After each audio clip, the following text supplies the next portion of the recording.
The $6 trillion problem that doesn't exist. You wake up tired, you open your phone, and within minutes, someone is telling you why. Your cortisol is too high. Your gut microbiome is off.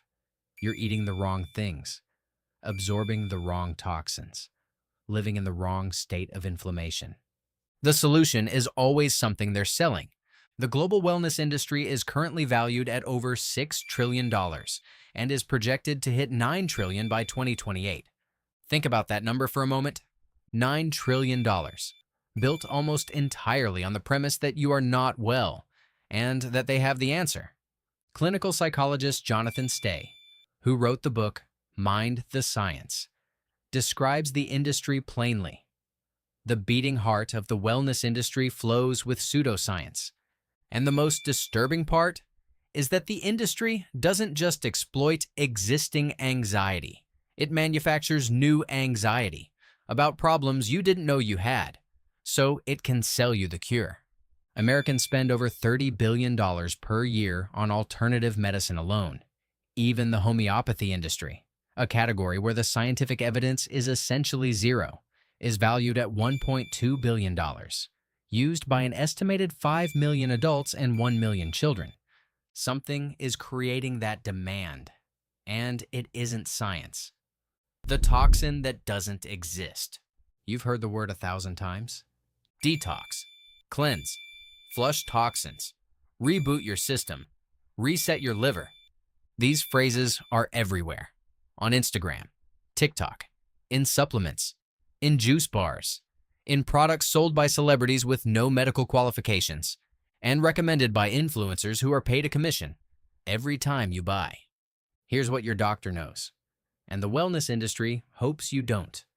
Your body already detoxifies itself, continuously, without any intervention from you, through your liver, your kidneys, your lymphatic system, systems that evolved over millions of years specifically for this purpose.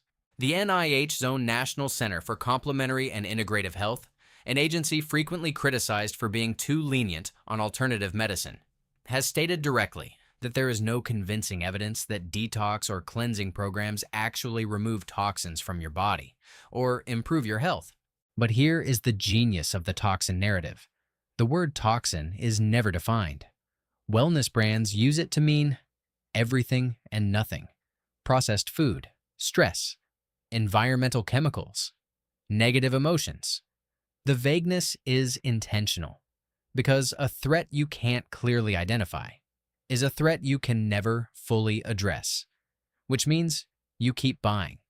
Detox teas, one of the most promoted wellness products on TikTok and Instagram, contain laxatives. Health authorities have issued formal warnings about them, linking them to dehydration, heart problems, and dangerous electrolyte loss. The influencers promoting them continued for years after the warnings because the commission kept coming.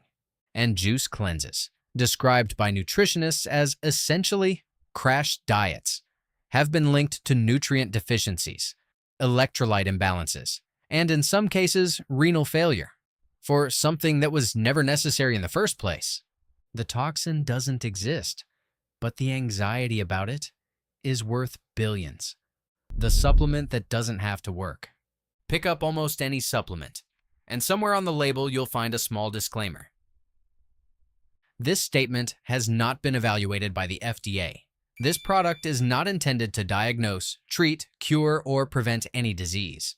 Most people skim past it, but that sentence is the most important thing on the entire bottle because it is telling you, in small print, that this product has never been required to prove it works. Here is the regulatory gap that built an industry. Pharmaceutical drugs must demonstrate safety and effectiveness through clinical trials before they can be sold to you. The FDA approves them before they reach the shelf.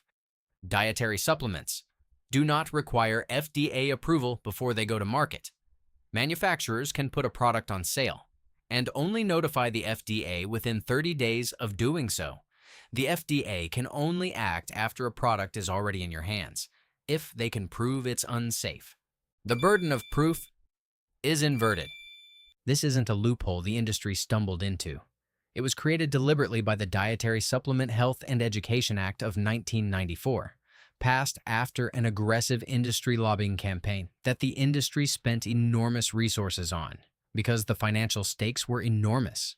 The result is a market where manufacturers make what are called structure/function claims, supports immune health, promotes relaxation, maintains cognitive function, without being required to submit a single piece of evidence to any government agency that substantiates what they're claiming. You are buying a promise that no one was ever required to keep. The alternative medicine market alone is worth nearly $200 billion globally, built on products that, by design, have never had to prove they do what they say. The influencer who invented your illness. In 2009, a young Australian woman named Belle Gibson announced that she had cured her terminal brain cancer. Through diet and alternative therapies, she built a wellness empire around that story. A hugely successful app, a cookbook, a devoted following, and partnerships with major brands. There was no cancer. Belle Gibson had never been diagnosed with cancer. She had fabricated the entire story. And yet she had convinced hundreds of thousands of people that conventional medicine had failed her, and that the right supplements, the right foods, the right mindset could cure what doctors could not. This is not an isolated story. It is a template. The wellness influencer economy runs on what researchers call strategic confessions, the sharing of personal health struggles, vulnerabilities, near misses with illness, designed not primarily to help, but to establish trust and intimacy, so that when the product recommendation comes, it lands as advice from a friend, not an advertisement.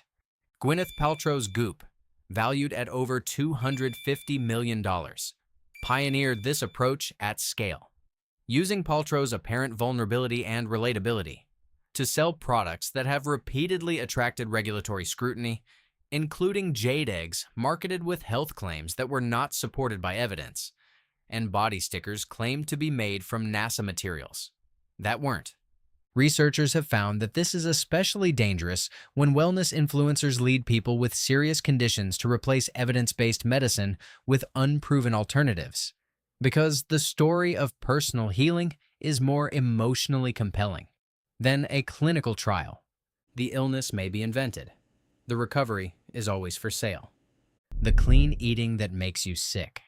In 1990s and early 2000s, diet culture was explicit. Eat less, count calories, shrink your body. Then body positivity began pushing back, and the industry did what industries do. It rebranded. Clean eating replaced dieting. Detoxing replaced restricting. Biohacking replaced obsessing. The language changed. The underlying pressure did not. What emerged from this rebranding has a clinical name: orthorexia nervosa, a condition first documented in 1997 by Dr. Stephen Bratman, characterized by an obsessive fixation on eating only pure or clean foods, so rigid and consuming that it damages physical health, mental health, and social life. People with orthorexia describe intense anxiety when they can't control their food, social isolation because they can't eat at restaurants or friends' homes, hair loss, malnutrition, and exhaustion, while being told by everyone around them that they look so healthy. Some studies in high-risk groups have found orthorexic tendencies in up to 90% of participants. And orthorexia isn't just a personality vulnerability. Research consistently links it to media exposure to clean eating culture, the same culture the wellness industry manufactures and promotes. Because the more food groups you're afraid of, the more products exist to fill the gaps. As author Christy Harrison puts it, the wellness industry takes the real shortcomings of healthcare and offers an appealing-looking alternative based on pseudoscience, magical thinking, and profit. The industry sold you the anxiety about food, and then sold you the food to fix it. The score that's making you worse. You wake up, and before you do anything else, you check your score. Your readiness score, your sleep score, your HRV, your recovery, your strain, your stress index. The number is low, and immediately, your day is different. The wearables industry, Oura rings, Whoop bands, continuous glucose monitors, has created an entirely new category of health anxiety that researchers have given its own name, orthosomnia, an unhealthy preoccupation with achieving perfect sleep metrics that paradoxically increases anxiety and reduces the ability to sleep well. A physician writing about the Oura Ring described it directly. Becoming overly focused on your quality of sleep leads to anxiety and frustration, which reduces your ability to sleep well. Knowing your sleep score upon arising can hurt your mood for the day. The devices are tracking something real. Heart rate variability, sleep stages, body temperature. Some of that data has genuine clinical value. But here's the structural problem. Consumer sleep trackers are only about 60% accurate compared to laboratory equipment, meaning the score you're organizing your emotional life around is based on data that is wrong, nearly half the time. The industry knows this and continues to sell a sense of precision that the technology cannot deliver because a number feels authoritative, even when the number is unreliable. And there is something deeper happening. The more you outsource your body awareness to a device, the less you trust your own internal signals. You stop asking, "How do I feel?" and start asking, "What does my ring say I should feel?" Your own experience of your own body becomes suspect without the device to confirm it. This is not a side effect of wearable technology. It is its most profitable feature, because a person who cannot trust their own body will always need another product to tell them whether they're okay. The anxiety was the product all along. Here is what connects every section of this video. The toxin you need to cleanse. The supplement that doesn't have to prove it works. The influencer who built an empire on a fabricated illness. The clean eating that becomes its own disorder. The score that makes you anxious about how anxious you are. None of these are failures of the wellness industry. They are features of it. The industry is worth $6 trillion, not despite the anxiety it creates, but because of it. Because a person who feels fundamentally well, who trusts their body, their food, their rest, is a person who doesn't need to buy anything. The wellness industry's most important product is not the supplement or the cleanse or the ring. It is the feeling that without all of these things, you are not okay. And the moment you recognize that feeling as a manufactured product is usually the moment it starts losing its power over you. If you enjoyed this video, subscribe for more deep dives into psychology, culture, and the hidden patterns shaping how we live.